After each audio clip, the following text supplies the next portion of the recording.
जी हाँ साथियों, आज एक महत्वपूर्ण बैठक को लेकर बड़ा आदेश जारी हो चुका है। प्राइवेट कर्मचारियों के लिए बड़ी खुशखबरी मिलने वाली है। ईपीएफओ ने मासिक पेंशन बढ़ाने का अपडेट जारी किया है।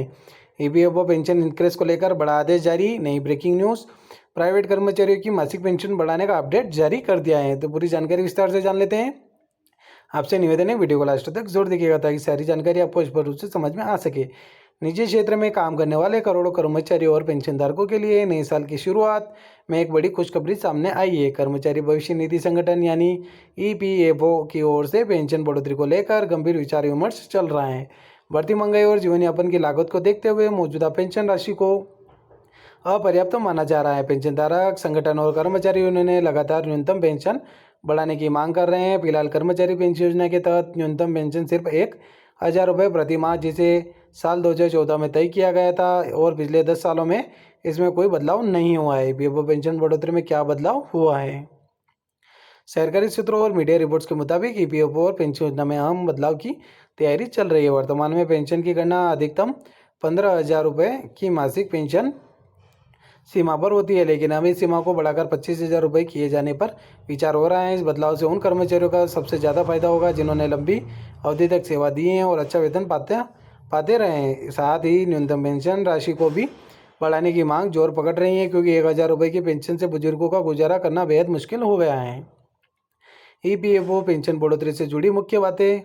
कर्मचारी पेंशन योजना निजी क्षेत्र के कर्मचारियों के लिए सामाजिक सुरक्षा की एकमात्र संगठित व्यवस्था है। इस योजना में कर्मचारी और नियोक्ता दोनों का योगदान शामिल होता है। सेवानिवृत्ति के बाद कर्मचारी को उनकी सेवा अवधि और वेतन के आधार पर मासिक पेंशन दी जाती है।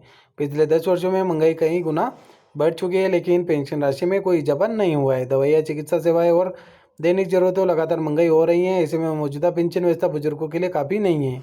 पेंशनधारक संगठन सरकार पर लगातार दबाव बना रहे हैं कि पेंशन को महंगाई के हिसाब से तुरंत बढ़ाया जाए। ईपीएफओ पेंशन में बढ़ोतरी से मिलने वाले लाभ और असर जान लेते हैं। यदि यह प्रस्ताव स्वीकृत होता है तो इसका सीधा फायदा लाखों बुजुर्गों पेंशनधारकों को मिलेगा। बढ़ी हुई पेंशन से उनकी मासिक आय में इजाफा होगा, जिसमें दवाई, इलाज और घरेलू खर्चों में राहत मिलेगी। विधवा पेंशन, दिव्यांग पेंशन और आश्रित पेंशन पाने वाले परिवारों को भी आर्थिक सुरक्षा मिलेगी। खासतौर पर उन बुजुर्गों के लिए यह फैसला बेहद आम होगा जो अपने परिवार के सदस्यों पर आर्थिक रूप से निर्भर हैं। सरकार इस बदलाव को स्वतः लागू करने की योजना पर भी विचार कर रही है, यानी पेंशनधारकों को अलग से आवेदन करने या कार्यालय के चक्कर लगाने की जरूरत नहीं होगी। संशोधित पेंशन सीधे लाभार्थियों के बैंक खाते में जमा हो सकती हैं। ईपीएफओ पेंशन बढ़ोतरी की खास बातें जान लेते हैं। इस पेंशन बढ़ोतरी प्रस्ताव की सबसे खास बात यह है कि वेतन सीमा को 15,000 से बढ़ाकर 25,000 रुपये किया जा सकता है। यह कदम भविष्य में रिटायर होने वाले निजी कर्मचारियों की पेंशन राशि में महत्वपूर्ण सुधार लाएगा। उच्च वेतन वाले कर्मचारी की पेंशन गणना अधिक यथार्थी को न्याय संगत होगी। इसके अलावा न्यूनतम पेंशन को भी बढ़ाए जाने की संभावना है, जो वर्तमान में महज 1,000 रुपये हैं। यह व्यवस्था निजी क्षेत्र में सामाजिक सुरक्षा को मजबूत करने की दिशा में एक बड़ा कदम माना जा रहा है। इससे पारदर्शिता बढ़ेगी और वरिष्ठ नागरिकों के लिए व्यवस्था अधिक सरल और सुविधाजनक बनेगी। ईपीएफओ पेंशन बढ़ोतरी का उद्देश्य और मकसद जान लेते हैं।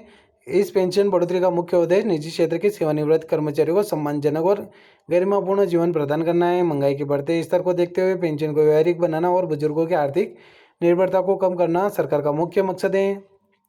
कर्मचारी संगठनों का लगातार दबाव और सामाजिक जरूरतें इस दिशा में कदम बढ़ाने के प्रमुख कारण। यदि यह निर्णय लागू होता है तो निजी क्षेत्र के सामाजिक सुरक्षा का ढांचा और भरोसेमंद बनेगा, जिससे करोड़ों परिवारों को दीर्घकालिक लाभ मिलेगा और बुजुर्ग नागरिक आत्मनिर्भर जीवन जी सकेंगे।